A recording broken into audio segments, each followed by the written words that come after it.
Let's think about the insanity of the anti-tariff crowd. Josh, you see that shirt right there? We're never going to produce that in the United States. That Toronto Blue Jays t-shirt, cost of labor is too high. So if you put a tariff on it, it's just going to cost you more. Oh, will it? Will it? Okay. So a couple things. Economists who say this, it's idiotic because I guess they've forgotten about the substitution effect. The substitution effect is what it means is I have choices, all right? Believe it or not, people have choices. I like this Toronto Blue Jays t-shirt. I like the color. I think the Toronto Blue Jays emblem is fantastic. The logo, one of the best logos in all of sports. But I don't have to buy this. I just like it. It's a luxury good, all right? It's not a mandate. It's not a good that makes me eat at night or anything like that. It's just a luxury. I had some excess cash. I could buy a Toronto Blue Jays t-shirt. All right. So if let's just say a 25% tariff on textiles from Malaysia is probably made in Malaysia, I don't know. And they say, okay, now the cost, it used to be $10, now it's $12.50. And you're gonna pay for it because, Trump, he made the tariff go up by 25%. Well, I probably wouldn't buy it. Substitution effect. I either buy it, I don't buy it, or I buy something else. All right. So if you raise the price 25%, I'd probably say no. What do you do to your demand?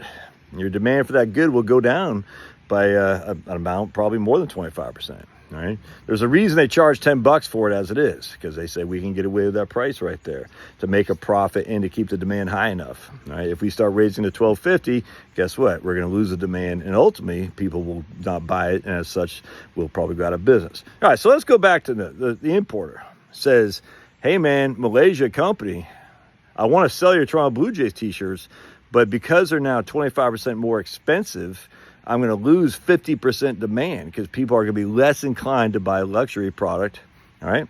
And as such, what are you going to do? The importer has to go back to the manufacturer and say, I got to take a hit. I can't take this whole hit here. We can't raise the price by 25%, or else we'll lose such demand that will not be enough business to stay in business. So what does the manufacturer do? Well, he's going to find a way to cut back his costs, all right? The importer is going to take a little bit of a hit. The manufacturer is going to take a little bit of a hit. Maybe the payroll takes a little bit. I don't know. But they're not going to pass that on to the end user, because the end user has a choice to say, I don't want to buy that. And again, if it's something like electricity, well, the end user is screwed. If you raise the price on electricity, the end user's got to pay for the price. Oh, but guess what? That's why we don't want to import electricity, because we want to be self-sufficient and generate our own electricity. Very interesting. Oh, that's why imports on food aren't going to be that huge of an issue, because we generate most of our own food. Isn't that crazy? So if you want to put an import price on something, hey, and if that's something that you are relying on to live, well, that sucks, because you might want to have choices and you don't have choices. Steel production comes to mind. Shouldn't we have choices and not rely on cheap Chinese ripoffs? Oh, yes, we should. But the problem is China does most of our steel. So we have to rely on them. So maybe what we do is try to price them out so people get an incentive to manufacture the steel in the United States, because that is not a luxury item. That's a needed item. You see how this works? Import tariffs might affect the price on luxury items.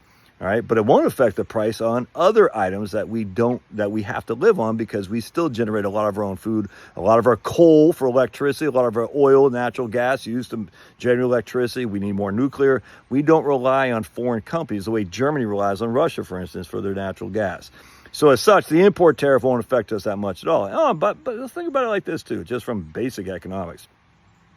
If the guy who sells this t-shirt to me at 10, if he could get away with selling to me at $12.50, why would he have not raised the price anyway? That doesn't make any sense. He says, oh, a tariff, you got to pay $12.50 for it because Trump's tariff, and you're still going to pay for it. The demand will stay the same. No. If that was true, then he could raise the price at $12.50 and I'd eat it. The only reason I bought this t-shirt anyway is because I had some leftover cash. That's it. And I said, yeah, I like it. But if it's $12.50 and it's a little bit too expensive, it's going to price me on the market, I'm not going to do it. But if he could just get away with raising the price relative to the tariff costs, he would do that to begin with, and they don't. Because there's this thing called competition, choices. Consumers can choose what to do with themselves, so the dollar is not going to be spent solely on that Toronto Blue Jays t-shirt. So what happens is called elasticity versus inelasticity, all right? if you're a smoker, all right, and you're like, man, the prices of cigarettes, are now $5 more, but I'm addicted to it, you're going to pay for it. You're going to pay for it. Is that elastic or inelastic? I think that's elastic pricing. They can raise the price and won't drop the demand that much. Yeah, so things that are not luxuries but needed. Electricity, they can raise the price and won't drop the demand that much. Food, they can raise the price and won't drop the demand that much. Smoking, they can raise the price and won't drop the demand that much. That'd be an elastic. I'm almost positive that's called elastic good. An inelastic good is a cliff. Like they can raise the price and then the demand is going to drop off. Again, t-shirts.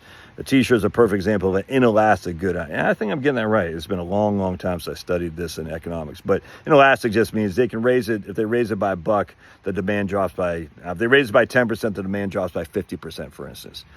And that's where the luxury items are. And t-shirt's not a luxury. No, but it's a luxury that I don't need it. All right. So you have the things that you need and you have the things that you don't need. This is a good I don't need. And so if you raise the price, the demand drops because I just don't want to. I'm saying I'm not going to buy that. I'll save my money for something else. I'll save my money so Finney, because I bought some grass-fed Georgia-grown beef the other day for $18 a pound for a New York strip. It's freaking Georgia grass-fed. How's it called? GeorgiaGrassfed.com. I can't remember. It's a fantastic cut of New York strip. And I left one out so I could go do the dishes real quick. And some knucklehead named Finnegan got it. And he had the whole steak to himself. Ticked me off, dude. I was like, freaking $18 for a pound of steak in my dog's mouth. That really made me mad. So anyway, what I do is I said, no, I'm not going to buy this t-shirt. I'm instead go buy a steak. Anyway, the whole thing about tariffs, it's just like The Economist, and and look at history, dude. At the end of the day, can you make an argument? I guess you could, that, well, tariffs would actually lower prices because it drop the, you'd have to make an argument. I think the argument would be better that tariffs would lower prices than it would be increase prices. Basically, A, on history, but B, on just the fact that if a consumer wants, or a manufacturer wants to stay in business, he's going to have to find a way to keep his prices low. You see what I'm saying? And as such, he's got to say, oh man, these people weren't going to buy it. Now we're going to eat the cost. We got to do something, or we got to bring our manufacturing in the United States. I mean, historically, you can see the tariffs actually reduce prices, and one of the reasons is because they do reduce economic activity. I don't think anyone would argue that. There could be economic activity reduction. Well, if that's what it takes to get America to be able to produce its own steel, its own semiconductors, all that stuff that's needed for national security, that's a good thing for sure. Now, God bless. Love your thoughts. We'll see you.